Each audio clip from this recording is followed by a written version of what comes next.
গত বছর নভেম্বর মাসে আরম্ভ হয়েছিল জি বাংলার অন্যতম ব্যতিক্রমী ধারাবাহিক আলোর কোলে। প্রথম প্রমোতেই অবাক হয়েছিল দর্শক। মৃত্যুর পরেও একজন মা কিভাবে তার সন্তানকে আগলে রাখতে সমস্ত চেষ্টা করে, সেই গল্প উঠে আসে।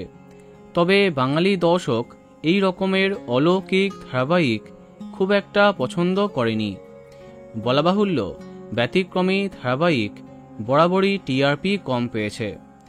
আলোর কোলের সাথে তেমনটাই হয়। আরম্ভ হবার পর থেকে দু একটি বার ছাড়া স্লট পায় না আলোর কোলে।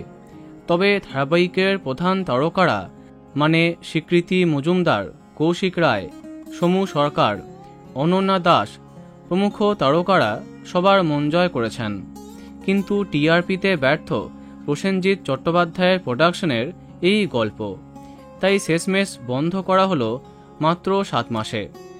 সম্প্রতি আলোর মতো একজনকে খুঁজে পায় আদিত্য, যাকে নিয়ে অনেক টুইস্ট আসা বাকি ছিল, কিন্তু সেই সব কোনো কিছুই আর হচ্ছে না। যা হোক করে শেষ হচ্ছে আলোর কোলে। সম্প্রতি শেষ দিনে শুটিং করে ফেলল এই টিম। হ্যাঁ, সামাজিক মাধ্যমে তার কিছু ঝলক সামনে আসে। শেষ দিনে ধারাবাহিকের শিল্পী থেকে কলাকুশলী সবার মন খারাপ হয়ে যায়।